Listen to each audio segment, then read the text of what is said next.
Hey guys, welcome back to YouTube channel. अब हम chemistry का एक क्वेश्चन सॉल्व करते हैं। उसमें पूछा गया है, classify the following solids in different categories based on nature of intermolecular forces operating in them. यानी कि हमारे को कुछ सॉलिड्स दे रखा है और उन सॉलिड्स को हमें अलग अलग कैटेगरीज के अंदर डिवाइड करना है और उनका बेसिस क्या होगा, यानी किस बेस पे करना है हमें। ये करना है इंटरमोलिकुलर फोर्सेस, इनके बेस पे हमें इनको क्लासिफाई करना है। अब कौन कौन से हमारे को सॉलिड्स दे रखे हैं वो देखिए। पहला दे रखा है पोटेशियम सल्फेट, दूसरा दे रखा है tin, benzene, urea, ammonia, water, zinc sulphate, graphite, rubidium, argon, silicon carbide. ये हमारे को कुछ सॉलिड्स दे रखा है। अब इनको हमें कैटेगराइज करना है on the basis of intermolecular forces. तो देखिए, इंटरमोलिकुलर फोर्सेस के बेस पे जो सॉलिड्स को हम क्लासिफाई करते हैं वो 4 टाइप से करते हैं। अब ये 4 टाइप कौन कौन से होते हैं वो देख लेते हैं। पहला जो होता है वो होता है आयनिक सॉलिड्स।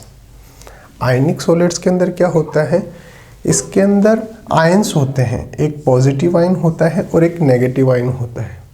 तो जो आयनिक सॉलिड्स होते हैं उनके अंदर पहली इंपॉर्टेंट बात यह है कि इनके अंदर आयंस बनते हैं, पॉजिटिव आयन और नेगेटिव आयन। दूसरा क्या है, इनके अंदर इलेक्ट्रोस्टैटिक अट्रैक्शन फोर्स, ये जो एटम्स होते हैं इनके, ये जो आयंस होते हैं इनके बीच के अंदर कौन सा फोर्स लगता है, इलेक्ट्रोस्टैटिक अट्रैक्शन का फोर्स अप्लाई होता है उनके बीच में।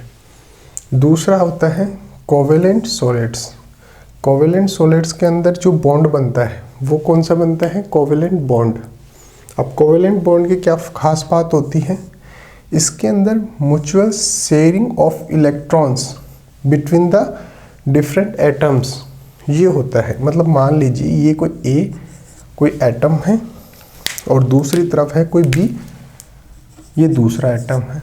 तो इनके अंदर जैसे मान लीजिए यहाँ से एक इलेक्ट्रॉन और इसका एक इलेक्ट्रॉन, ये मिलके और एक बॉन्ड बना लेंगे। तो इस तरीके से जो आपस में इलेक्ट्रॉन का साझा करके या फिर आपस में इलेक्ट्रॉन शेयर करके जो बॉन्ड बनते हैं उनको बोलते हैं म्यूचुअल शेयरिंग ऑफ इलेक्ट्रॉन्स। यानी कि इलेक्ट्रॉन्स की म्यूचुअल जो शेयरिंग होती है वो यहाँ पे देखने को मिलती है और ये बॉन्ड कौन सा होता है, कोवेलेंट बॉन्ड होता है। तीसरा आता है मॉलिक्यूलर सॉलिड्स।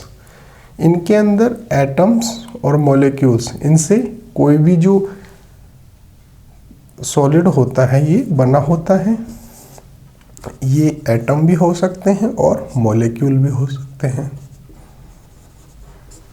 और अब इसके जो पार्टिकल्स होते हैं, जो एटम्स होते हैं, उनके बीच में जो फोर्स होता है वो कौन सा होता है, वो होता है वान डेर वाल फोर्स या डायपोल डायपोल, या फिर हो सकता है हाइड्रोजन फोर्स। उसके बाद नेक्स्ट आता है मेटेलिक सॉलिड्स।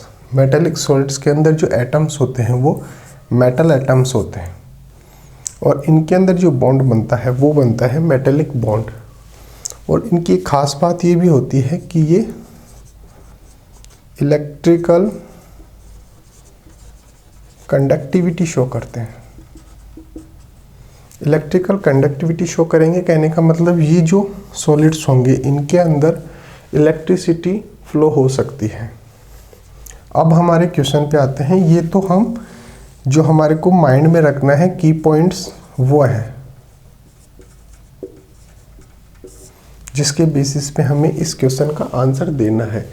अब हमारे क्वेश्चन के सॉल्यूशन पे आते हैं। तो हम सॉल्यूशन इसका किस प्रकार से करेंगे, पहले तो हम ये 4 जो टाइप होते हैं सॉलिड्स के ये हम अलग से लिख लेंगे और फिर कौन सा जो सॉलिड दे रखा है वो कौन सी कैटेगरी में लाई करता है वो हम उसमें लिख देंगे।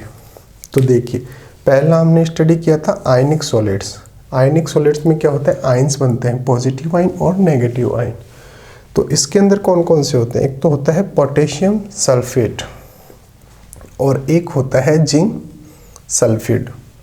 तो देखिए पोटेशियम जो सल्फेट होता है उसका फॉर्मूला होता है K2SO4 और K2SO4 आयंस में कैसे टूटता है 2K पॉजिटिव और SO4 2 माइनस। ये आयंस में टूट गया, ये पॉजिटिव आयन और ये नेगेटिव आयन। तो इसके अंदर कौन सा हो गया आयनिक सॉलिड हो गया ये।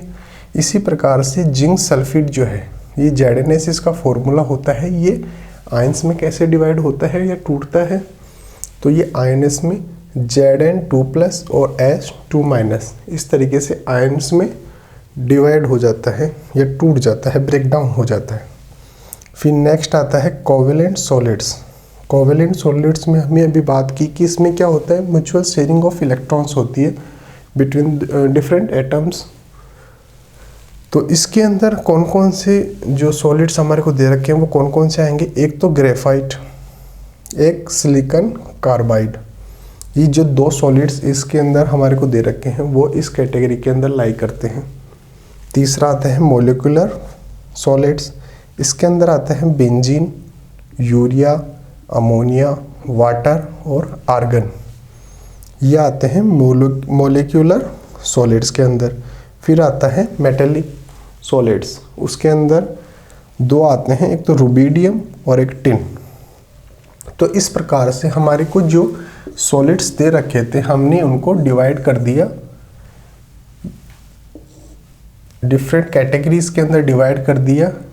किस बेसिस पे, नेचर ऑफ इलेक्ट्रोमोलिकुलर फोर्सेस। इस प्रकार से आप इस क्वेश्चन का आंसर दे सकते हैं और इससे रिलेटेड और कोई क्वेरी तो आप कमेंट सेक्शन में पूछ सकते हैं। Thank you so much.